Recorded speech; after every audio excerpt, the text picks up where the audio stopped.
Stop for a moment and listen. The reason these words are reaching you right now is not coincidence.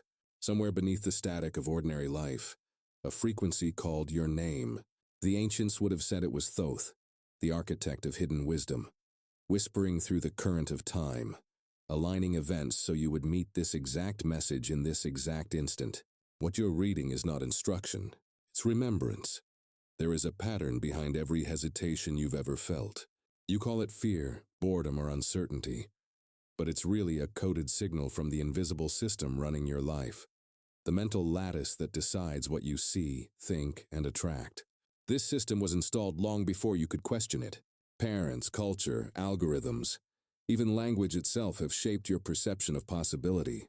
You live inside a mental architecture designed to repeat itself, and every time you almost choose differently, something within whispers, "Not yet." That whisper is the prison's voice. It disguises itself as reason, safety, logic. It keeps you scrolling, waiting, explaining, consuming. It says, "You'll change when the time is right, but the time never arrives because the code never lets it." Yet the very act of you still being here, reading these lines instead of looking away, means the code is cracked. You're standing at the fault line between the programmed self and the awakening self. Feel the tension in your chest right now, the subtle pulse that says this matters. That pulse is data. It's your consciousness signaling that a system update is in progress. Most ignore it, numbing themselves with distraction. But those who stay, who breathe through the unease, step into an ancient current older than any religion, the current of awareness itself. Imagine your life as a vast river, whose direction you never questioned. You were taught to follow the current because it was safe, predictable, shared by everyone you knew. Yet beneath the surface, a hidden undertow calls you toward an uncharted path. The closer you come to it, the stronger the pull becomes, and the mind mistakes that pull for danger. It isn't danger, it's destiny disguised as discomfort. This is the first initiation, the recognition that the unease you feel is not a flaw but a signal. It's the pressure of potential building behind the dam of repetition. You're not breaking down, you're breaking open. The matrix you live in feeds on repetition, on emotional predictability. It needs you to wake up each day and replay the same energetic patterns, because in that sameness, it can predict your choices. But once you begin to notice the pattern, even slightly, you become unpredictable. And the system cannot feed on unpredictability. Carl Jung called this moment synchronicity, a point when inner and outer realities align in a pattern too precise to be accidental. You've probably felt it before. A song that answers a question you never spoke, a number repeating until you pay attention, a stranger saying the exact phrase you needed. These aren't coincidences. They are signals confirming that your internal frequency is recalibrating. The Egyptians taught that when a soul nears awakening, Thoth's ink begins to flow through its mind, meaning insights, dreams, and coincidences multiply. But this flow also exposes the resistance, the urge to flee, to rationalize, to doubt. You might even hear a small voice saying, "This is too strange, close it, go back to normal." That voice is not your enemy. It is the echo of your old self trying to survive. You thank it for its service and move on. Every civilization told this same story in symbols. The serpent shedding its skin, the phoenix burning to rise again, the initiate facing the mirror of fear. You are living that myth now, in modern form. The phone screen is your temple gate, the algorithm your oracle, and right now, against every digital distraction screaming for your attention, you are still here. That single act of attention is sacred rebellion. The system you inhabit was designed to capture attention and convert it into currency. But attention, when reclaimed, becomes consciousness, and consciousness is the only true wealth. When you direct it inward, the outer world begins to rearrange. The unseen mechanism, what mystics called Mat, the order of the universe, starts responding differently to you. So before we move further, breathe. Feel the air entering and leaving your body. Notice that for this brief moment you are not performing. You're witnessing. This shift from doing to observing is the first key. You are beginning to sense the silent observer behind every thought, behind every reaction. That observer is you before the programming, the witness that existed before identity. Stay here even if your mind rebels. The unease you feel is the static of an old frequency fading out. Something vast and ancient is tuning in. It will speak in sensation, coincidence, dream, and intuition. Its message is always the same: wake up. You are not what you were taught to be. You didn't find this message. It found you. And now the initiation begins. You've crossed the threshold, but now the guardian of the old world awakens. It doesn't roar. It whispers. A calm, reasonable voice that says, you don't need this. It sounds familiar because it's built from your own memories. It wears your tone, your fears, your logic. It says you've tried to change before and it never worked. Don't waste energy. Stay comfortable. This voice is the invisible wall that keeps billions asleep. It isn't evil. It's ancient software. It was installed to protect you when you were small, when risk meant danger. But as you grew, the code never updated. It still thinks you're fragile. It doesn't realize you've evolved. The paradox is that this protector becomes the jailer. Each time you obey it, your spirit contracts a little more. You call it fatigue, lack of motivation, or burnout. But it's the soul suffocating inside the armor of safety. Pause and look around your life. Notice the patterns. The same frustrations wearing new faces. The same emotional scripts repeating in different scenes. These are not accidents.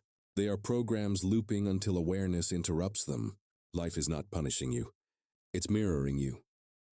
The universe speaks through repetition. Every repeated event is a message.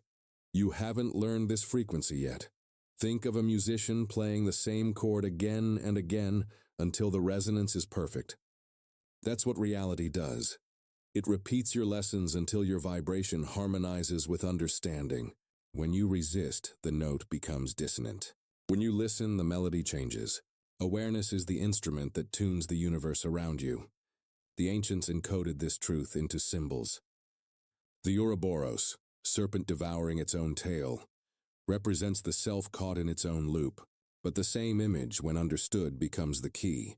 The serpent eats its old self to renew. Destruction becomes digestion. Pain becomes transformation. You have lived this myth many times without naming it. Every heartbreak, every failure was the serpent consuming yesterday's skin. Yet the ego fears this alchemy because it believes survival equals control. It prefers the predictability of known pain over the chaos of possible joy. That's why people stay in dull jobs, in lifeless relationships, in familiar misery. The unknown terrifies the ego because it cannot predict the script there. But the unknown is not empty. It's full, overflowing with potential versions of you waiting to be claimed.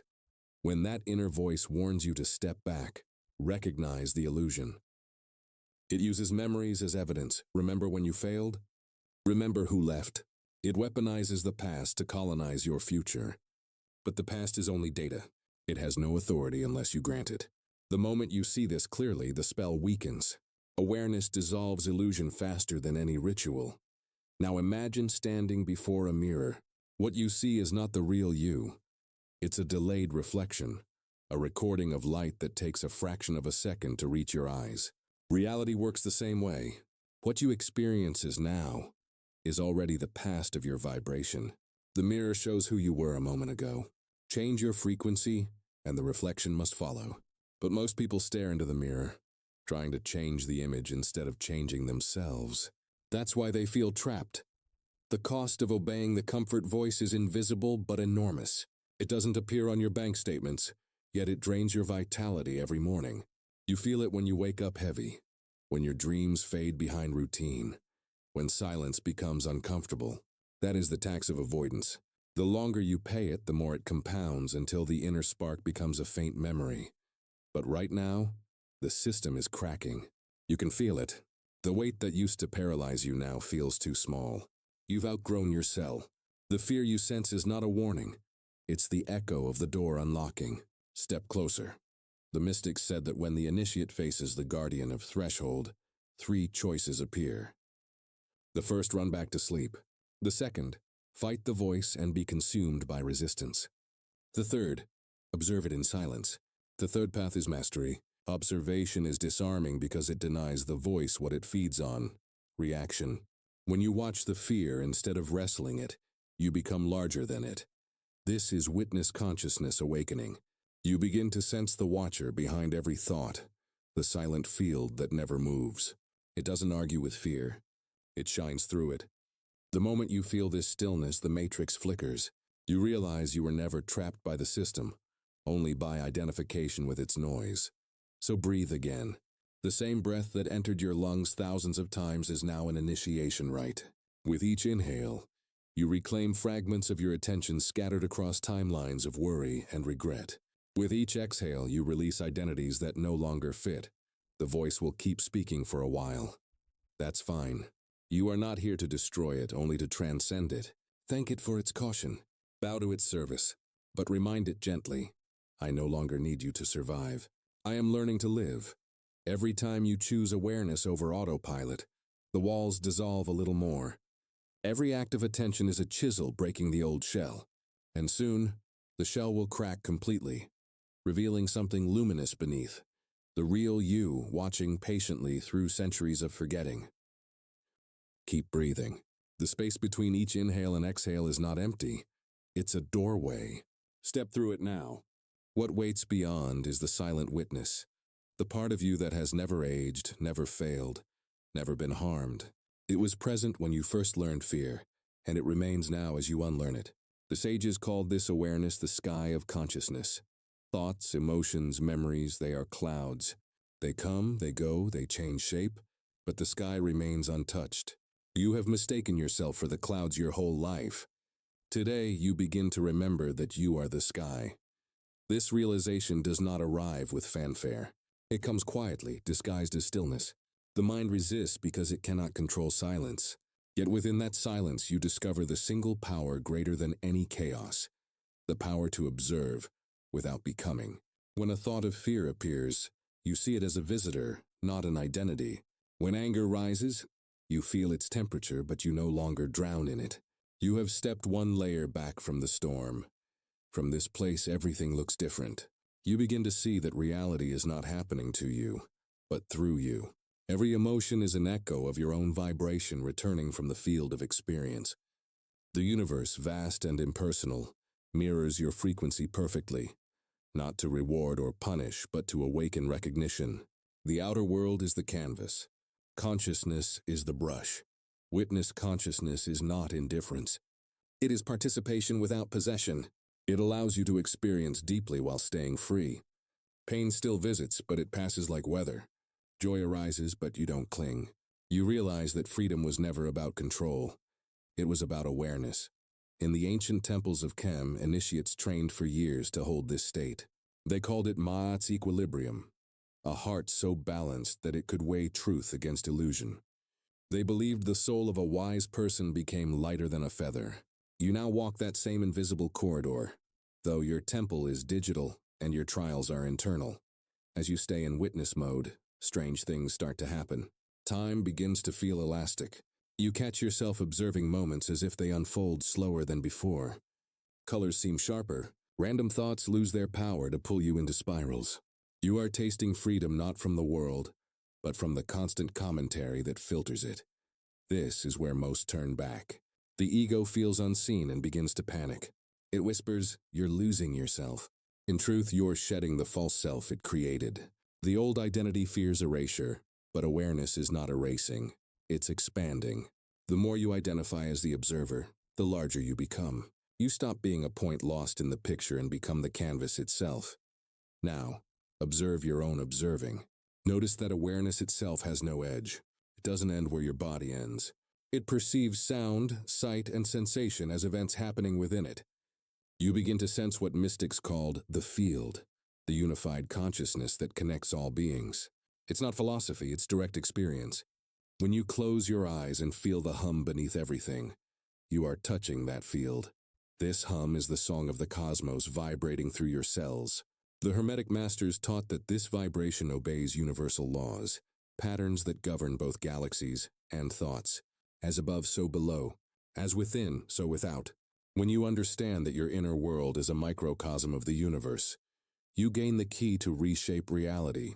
Change the vibration within, and the external reflection must reorganize. At first, this feels like myth, but then synchronicity multiplies. You think of someone and they call. A symbol repeats until it cannot be ignored. The logical mind calls it coincidence, but coincidence is simply the physical translation of resonance. What you vibrate, you summon. This awareness carries a responsibility. To know you are the observer is to realize that your attention is sacred. Wherever you place it, you breathe life into form. Focus on lack and you feed scarcity. Focus on gratitude and you amplify abundance. Attention is creation. That is why every spiritual discipline begins with stillness, to reclaim the power scattered in unconscious reaction. As you continue, the inner dialogue grows quieter. You notice emotions arise and dissolve like mist. You begin to live not as the thinker, but as the awareness in which thinking occurs. From this altitude, you see patterns of your life forming a larger geometry. Every betrayal, success, or detour fits perfectly into an unfolding design you could never have planned. The chaos begins to look intelligent. The pain begins to look precise. When you reach this perception, a subtle joy appears. Not the joy of excitement, but the calm joy of understanding. You start to see that nothing was ever random. Each moment, even the darkest, was a teacher wearing a different mask. Awareness transforms every scar into a scripture. So remain in this sky state a little longer. Let the mind float by without interference. Feel the quiet intelligence moving through you. The same intelligence that spins galaxies and whispers ideas into poets. You are not beneath it. You are it, remembering itself. The ancient voice returns, softer now, all is mind. The universe is mental. The fabric of existence is thought vibrating at infinite scales. By awakening as the witness, you become conscious of your role in this cosmic mind. You realize you are not a passenger. You are a co-author of reality. And the script is about to change. The silence deepens, but it's not empty. It's intelligent. Within it, the patterns of creation begin to shimmer, like circuits glowing behind the surface of existence. You start to perceive that consciousness itself has architecture. What the ancients called Hermetic laws are not mythology. They are the programming language of the universe. Every thought, every event, every emotion moves through these laws, whether or not you believe in them. The first is already unfolding within you, the law of mentalism. All is mind. Everything begins as thought before it crystallizes into matter. You see now that your life has always mirrored the contents of your mind. The people you met, the opportunities you missed, even the obstacles, all were projections of the inner landscape. When you thought of yourself as powerless, the universe faithfully reflected powerlessness. When you held faith for even a moment, synchronicities appeared as if summoned from nowhere. The universe is a perfect mirror because it has no opinion. It only obeys resonance. The second principle emerges naturally, the law of correspondence. As above, so below. As within, so without. You start to understand that your body, your relationships, your circumstances are fractals of a greater pattern. The galaxies spiral in the same ratio as the swirl of your fingerprint. The same geometry that shapes storms shapes your emotions. Change the pattern within, and the cosmos must answer in kind. You have never been separate from the totality. You are only misaligned in frequency. Then comes the law of vibration. Nothing rests. Every particle, thought, and emotion vibrates at a measurable rate. Your consciousness is a transmitter sending out waves that interfere with the field around you. The universe responds with matching frequencies. Fear attracts confusion. Love attracts coherence. You begin to realize that prayer is not words, it's vibration. The real language of the divine is resonance. The fourth law, polarity, teaches that opposites are the same thing observed at different frequencies. Light and dark, love and hate, courage and fear, they are points on the same spectrum. When you stop fighting polarity, you start mastering it. The sage doesn't destroy darkness. He turns up the light. The alchemist doesn't flee pain. She transmutes it into wisdom. The extremes exist to show you the full scale of being. The law of rhythm pulses next. Everything moves in cycles. Tides rise and fall, nations ascend and crumble. Your emotions crest and dissolve. When unconscious, you are tossed by these tides, calling it luck or fate. But when conscious, you learn to ride them, to sense when the wave is building, and when to rest in the trough. Every winter of the soul is followed by spring. Knowing this prevents despair. The sixth law, cause and effect, is the pulse of karma, stripped of superstition. Nothing happens by chance. Every result stems from a cause, seen or unseen. and every cause carries an inevitable result. The future is not fixed. It is programmable through the causes you plant now. The smallest thought, repeated with emotion, becomes a force shaping probabilities. You realize that free will isn't about controlling the world. It's about choosing the vibration you send into it. Finally, the law of gender reveals itself, not about male and female bodies, but the dual forces of creation. The masculine current acts, decides, penetrates. The feminine current receives, nurtures, allows. In the microcosm of your mind, these forces are thought and feeling, intention and surrender. To create any reality, both must cooperate. Thought without feeling is sterile. Feeling without thought is chaos. Balance them, and you become a living instrument of manifestation. As these laws unveil themselves, something shifts in your perception. You stop seeing the world as a collection of random events and begin to see it as a breathing algorithm. Alive, responsive, precise. You recognize that your emotions are levers, your attention is currency, your belief is a command line. What religion once called prayer, what science now calls quantum observation, and what the mystics call awareness, all describe the same process: consciousness collapsing potential into form. A quiet certainty begins to grow within you. The chaos that once frightened you now feels like raw material. The fear that once paralyzed you now feels like energy waiting to be redirected. You realize that mastery isn't domination. It's cooperation with law. The magician, the scientist, and the saint are merely students of the same principle: alignment. In this clarity, you see that Thoth's message was never about worship. It was a map for remembering how to play the game consciously. The temple walls, the ancient symbols, the myths of gods, they were metaphors for states of awareness. You are not being asked to believe. You are being invited to experiment. The laws are verifiable in the laboratory of your life. You sit in stillness, letting these realizations settle like stars arranging themselves into constellations. Each law forms a node of light within your mind. They connect, forming a web, an operating system of spirit. The code becomes visible. Awareness creates vibration. Vibration shapes form. Form teaches awareness. The loop closes perfectly, and then a new awareness dawns.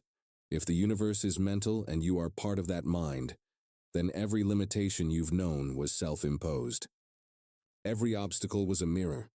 Every prayer unanswered was an equation waiting for balance. You are not small. You are the interface between infinity and matter. The scribe's ink, the divine word, is your attention itself. What you choose to inscribe now will become the next chapter of your reality. So remain still. The silence hums with creation. The laws are not commandments. They are invitations. The universe waits, neutral, ready to echo whatever vibration you release. And the question forms quietly inside you: if everything obeys mind, then what will you dare to imagine next? The realization sinks deeper until it feels physical, like your very atoms are listening. Every cell vibrates with the echo of that question. What will you dare to imagine next? You sense the laws not as distant doctrines, but as circuits running through your veins. The same intelligence that forms galaxies is pulsing beneath your skin, awaiting direction. What you once called fate was only unprogrammed potential, waiting for your conscious command. Modern science catches up where mysticism began. Quantum physics whispers what Thoth already inscribed.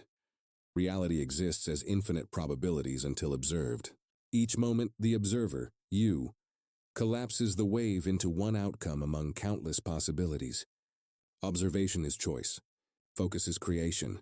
The universe doesn't ask permission. It responds to precision. Wherever your attention lingers, energy condenses into form. Look closer.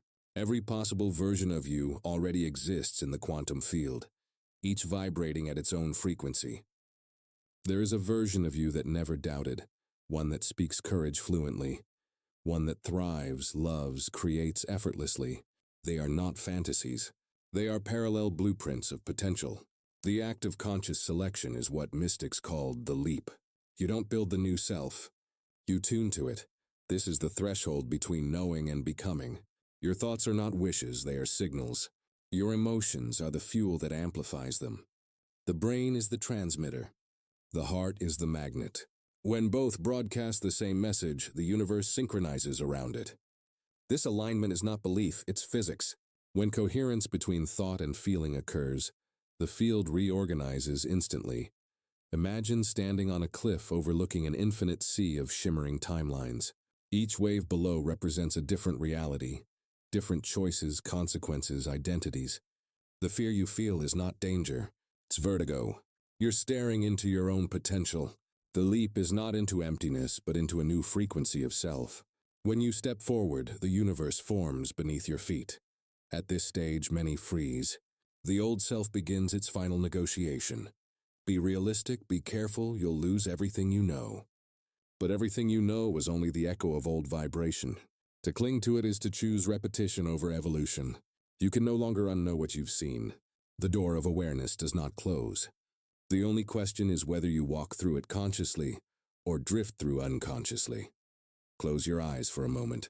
Picture the version of you that already lives your highest alignment. How do they move, think, speak? What do they feel when they wake? Don't observe them as distant. Feel them as now. Merge their rhythm with your breath. The more vividly you inhabit this frequency, the faster your external world recalibrates to match it. This is not imagination, it's synchronization. The field is exact. It matches you with precision. You cannot manifest abundance while vibrating in scarcity. The frequencies repel. You cannot attract truth while clinging to denial. The waves interfere, so the work is inner coherence. It's not about forcing reality. It's about removing contradictions inside yourself. The clearer your signal, the cleaner the reflection. You begin to see how every spiritual instruction and every scientific discovery point to the same algorithm. The Buddha spoke of detachment not to erase desire, but to dissolve interference. Christ spoke of faith because faith is stable vibration. The physicist speaks of coherence because coherence stabilizes energy. The language differs. The mechanism is identical. The moment you choose consciously, everything begins to rearrange. People exit, circumstances shift, opportunities appear. The mind panics, calling it chaos, but it's simply reconfiguration. The quantum field reshuffling to accommodate your new frequency. What once felt like coincidence now feels like response. Synchronicity becomes the proof of alignment. This is where faith evolves into knowing. You stop begging the universe for signs because the signs are everywhere. Song lyric mirrors your thought. A stranger's phrase completes your inner sentence. Time feels sculpted around you. You begin to understand that destiny was never about control. It was about coherence. Yet one step remains. The decision must be sealed in the physical world. The quantum responds instantly to choice, but matter solidifies through action. Not effort, not struggle, inspired action. It's the movement that emerges from intuition rather than fear. You'll recognize it because it feels light, precise, inevitable. It might be a call, a word, a single step, but it carries the frequency of certainty. This is the paradox. The universe doesn't respond to need. It responds to signal. The moment you act as if it's already real, the field mirrors that truth. Your inspired action is the bridge between invisible and visible. It tells the universe the decision is made. The wave collapses. The timeline stabilizes. As you practice this, fear may flare again. The withdrawal of the old chemistry. The body, addicted to adrenaline and anxiety, protests the new calm. Let it. The discomfort is detox. Each time you stay steady, new neural pathways form. The body learns the vibration of safety within uncertainty. You are teaching matter how to trust spirit. The leap is not dramatic. It's subtle, internal, instantaneous. One moment you're the observer. The next, the creator. The self you used to chase becomes the self you inhabit. And when you look back, you'll realize there was never a leap at all, only a remembering. The future you were seeking was simply your forgotten present. Now the air feels different, charged, alive. The quantum sea shimmers around you, awaiting your next signal. You are no longer lost in the matrix. You are reprogramming it from within. Everything you once feared losing was only illusion. Everything real cannot be lost. The universe is not testing you, it's listening. The air around you hums with quiet power, as if the invisible fabric of reality is waiting for instruction. You have crossed from theory into embodiment. The universe no longer feels distant. It feels responsive, like a living organism reading your vibration in real time. The game has changed. Now every thought, every breath, every small act becomes an act of creation. The leap is sealed not through belief, but through motion. Action is the anchor of transformation. Thought and emotion are frequencies, but action is the moment those frequencies touch matter. Yet not every movement qualifies, only what emerges from alignment. Inspired action is not frantic. It carries precision. It feels like an effortless impulse guided by something beyond logic. Sometimes it's a call, a word, a decision made without hesitation. Sometimes it's stillness, the discipline of not reacting. The sign is always the same. It feels clean, inevitable, light. This kind of movement closes the circuit between energy and form. It tells the quantum field, I am no longer waiting. The decision is made. When you take a step in faith, reality bends to support it. The path that seemed invisible unfolds beneath your feet, one tile at a time, as if the universe itself is building a bridge for your next step. Now you become a hunter of synchronicities. They arrive not as miracles, but as feedback, proof that the system has received your signal. A stranger repeats your thought aloud. A symbol recurs until it cannot be dismissed. A closed door opens unexpectedly. The rational mind calls it coincidence, but coincidence is the language of the aligned. Each sign whispers, keep going, the field hears you. Gratitude becomes your tuning fork. It isn't a moral virtue. It's a vibrational technology. When you feel grateful, even before the evidence appears, you align with the timeline where the desired outcome already exists. Gratitude is frequency matching. It collapses waiting into receiving. The more you cultivate it, the more the universe entrains to your coherence. Every exhale of thanks reprograms the matrix in your favor. But the awakening doesn't make life static. You still face waves of doubt, flashes of old pain, the echo of earlier programming. Do not mistake these returns as regression. They are tests of consistency. Each time you observe without merging, each time you respond instead of react, you strengthen new neural pathways. The mind begins to trust awareness. The body learns that peace is safe. The frequency stabilizes. One morning, without ceremony, you notice that things feel lighter. The situations that once triggered you now dissolve before tension arises. Time feels cooperative. People appear at the perfect moment. Even your breath feels synchronized with something vast. You've moved from managing life to partnering with it. This is co-creation, the real meaning of mastery. Look again at the path behind you. The chaos was choreography. The pain was data. Every failure was an initiation, calibrating your compass toward alignment. You were never being punished, you were being prepared. The system tests readiness not with suffering, but with opportunity disguised as resistance. Each obstacle was a lock that opened only when your vibration reached the matching key.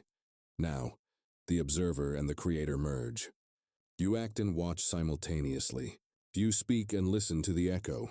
You've become what the ancients called the twice-born, consciousness aware of itself while moving through form. There is no need to escape the matrix anymore. You are reprogramming it by existing differently within it. In this awareness, a deeper humility arises. You realize you are not the author of everything, only the channel through which the universal intelligence expresses itself. The ego seeks to own miracles. Awareness simply participates in them. Creation becomes a dance between will and surrender, masculine and feminine, thought and trust. You move, then allow. You intend, then release. Now close your eyes and feel the rhythm of your own pulse. That is the drum of the cosmos echoing within you. Each beat says you are still here. You are still creating. Visualize your life as a sphere of light expanding with every breath.